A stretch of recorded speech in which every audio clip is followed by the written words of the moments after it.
Hey Dr. Webb, this is Sam doing my second Reflect and Connect.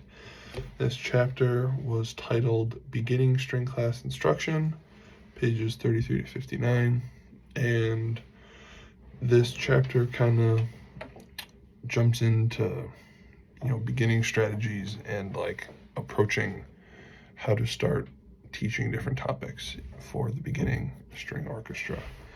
The first part gives like a bunch of guiding principles for how to approach.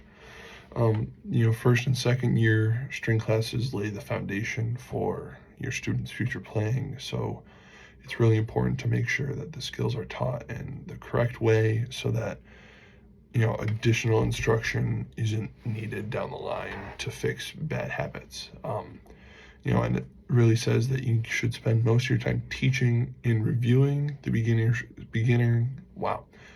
skills in the beginning classes. Some other things, it says you should measure success by how well the students are playing what's on the page, not how far they're getting in a lesson book. So, if they can show understanding and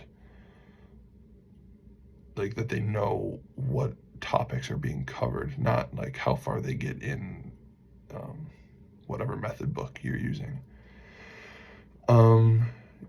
It's just some other things. Teach the left and right hand skills separately, add them together, make sure each thing is, solid before trying to go too far. Be sure to cater to different learning styles, visual, oral, kinesthetic. Some students learn effectively by watching the teacher demonstrate, so do a lot of demonstrating, try not to talk as much, and start by teaching things without printed notation, rote before note.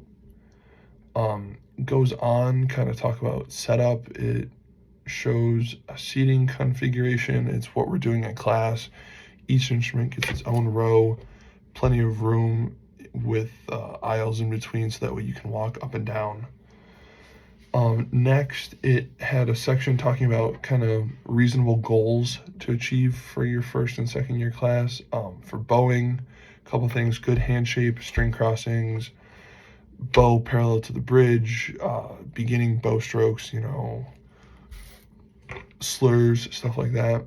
Other goals: good posture, good instrument setup.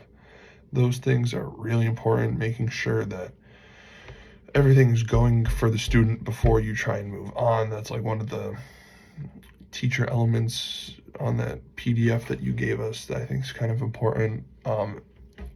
Working on major scales, that's another thing. Reading music and, beginner keys, that's another one. Two really useful sections on instrument sizing and how to determine the proper fit for each student, each instrument, stuff that's really detailed. Another one on setting up the instruments for each student, step-by-step processes on how to approach setting up posture and things like that.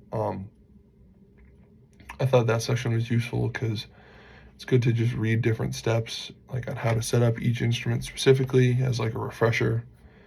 It had a sample lesson plan chart, which I thought was cool because it was similar to the one that you have provided for us. Really good for organizing. That was the one thing that I talked about in my paper. Organization is the key to like kind of successful management, and having a planned, organized lesson plan so that you know what you want to cover is kind of, essential. The next section was about posture. It has examples for teaching correct posture and like cues that you can say, a couple, grow an inch, puppet shoulders, front half of the chair, things that have meaning associated with them that you can use with your students.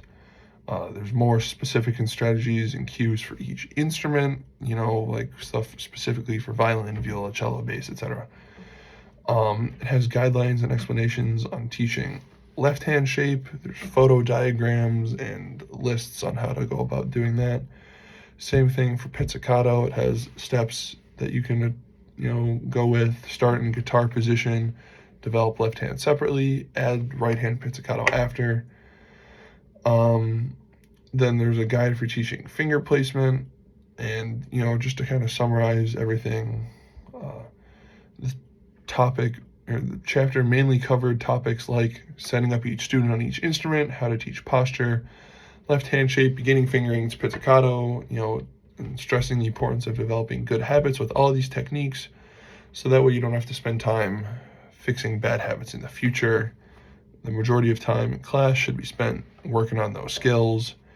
And yes, that is all I have for today.